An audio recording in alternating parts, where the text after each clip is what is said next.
Hello, knife community, knife lovers, knife enthusiasts, just interested viewers. Folder here. I want to do a review on a part of my folder in the kitchen series. And it just doesn't apply to the kitchen. It can also apply to food prep outside in the field, camping. But it's really about folding knives that are used for food prep. This particular knife is called it's made by Tacray. Let's see. Folding kitchen knife, foldable camping knife. Okay. So it's the Tacray knife. Yes. Okay. All right, let's get started. So let's get the maintenance out of the way first. And this sucker is big. This knife is 10 inches long. 10 inches long. The blade, I would say, is 4 3/4 inches with a cutting surface of about 4 1/4, 4 1/8, 4 1/4. No, I'm sorry. 4 3/4. Yeah, just over 4 1/2. I'm sorry. Handle is 5 1/2 inches. So yeah, wow, big. But you know, it's for food prep. I weighed it before I started the video, and it weighs 5.4 ounces. Let's compare it to some knives real quick. Compare it to the Recon 1,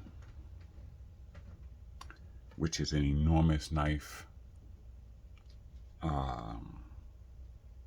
and it's much bigger than a Recon 1. So you know. Let's see the PM2. Put a PM2 next to it. Give you an idea. Oh my gosh. Dirty blades. My OCD. It's just terrible. Let's line the pivots up. That's what a PM2 looks like next to it. So yeah, it's big. And the Mannix too. Spyderco Mannix 2. Happen to pull out my Crewwear Mannix 2 with my Kirinite, custom Kirinite scales. Love this thing. But that's what it looks like next to that. All right. So, what's the deal with this thing? Okay, let's start off with the blade. VG10 steel, which is excellent. Tough. Fits the bill. It's a sheep's foot, Warncliffe shaped blade. It's got a hole in it. Full flat grind from the top all the way down to the bottom. Thin blade stock.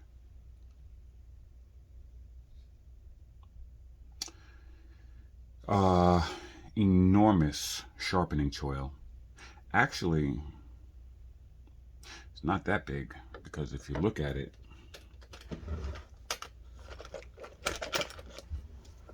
the plunge grind is here, but the influence of the plunge grind goes to about here. Goes a little bit over.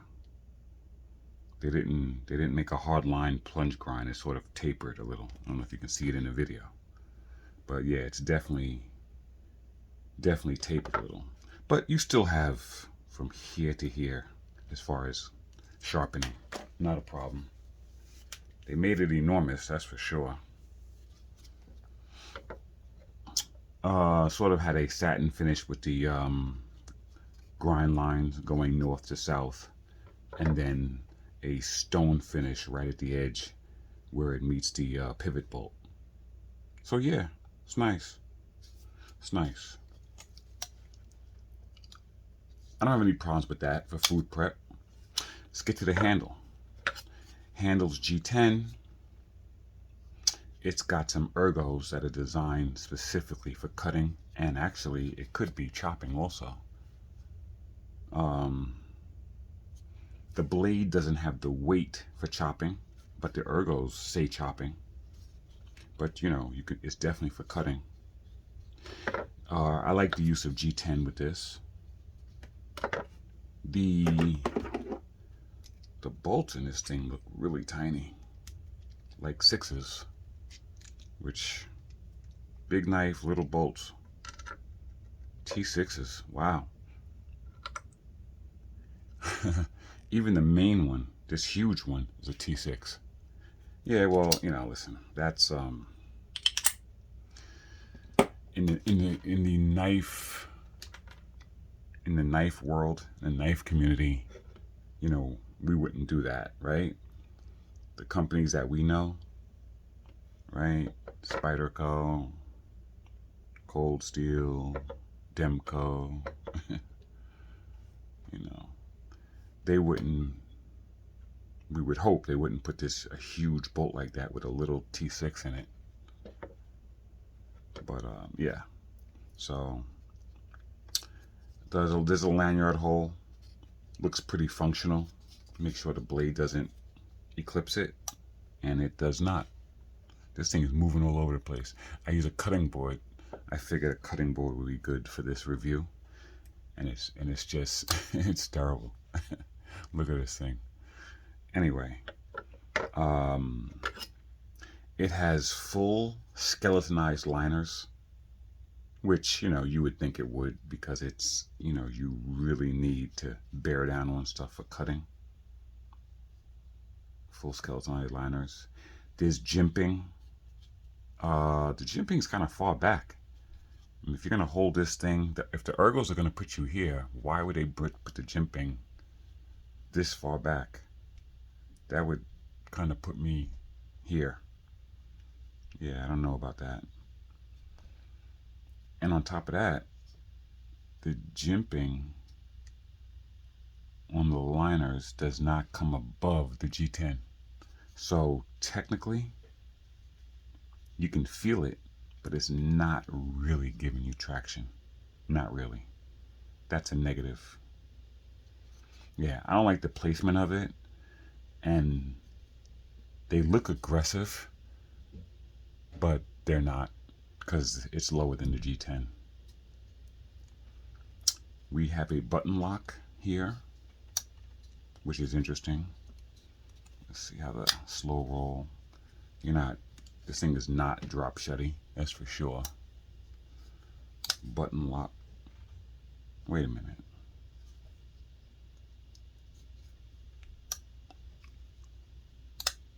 Okay, so this knife might use a button to lock and unlock it, but it is not a button lock.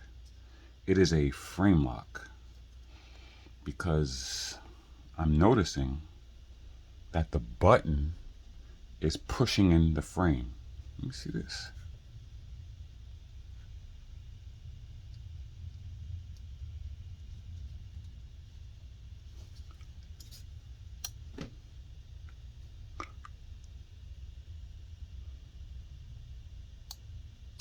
Oh, definitely. So, all right. So what they did is they took a button and attached it to the inside of the frame. This is, wow. This is a compression lock. This is, wow. That's crazy. So what you have is a button that's connected to the frame inside. That technically, there's no difference between what I'm doing here, pushing in the frame with that button, and pushing in the frame with the tab on the compression lock. Same thing. Pushing in the frame on the compression lock. And it looks like part of that frame. I haven't taken this apart yet, and I'm not going to do this on camera. Oh yeah, no, I can see it.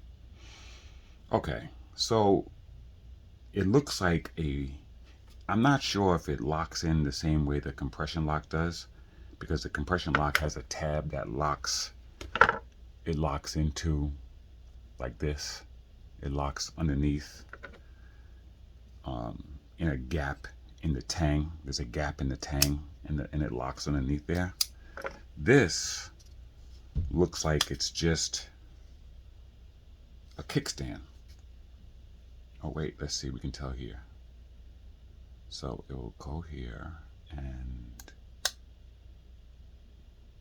it locks in between, it locks in between that part of the tang and that crossbar inside. So once it goes past that, it goes right underneath that. Not, it's very close. It's very close. Oops, man, I might have started some trouble here, man. Because this is a patented lock here with Spyderco, right? Hope I didn't start any trouble. But yeah, at any rate, yeah, that looks really close to a compression lock. Yeah, that's interesting.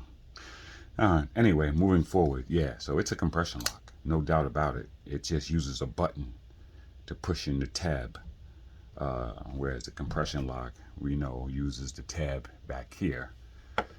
So it's not a button lock. They would have did better using this. Well, it makes it stronger, that's for sure, because the compression lock is stronger than a button lock, without question, because it uses a whole framework as a structure, you know, whereas the button just kind of like locks underneath that one little button.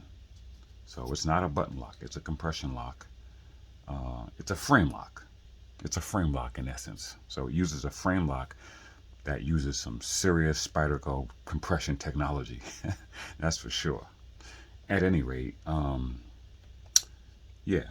So yeah, I used it for cutting.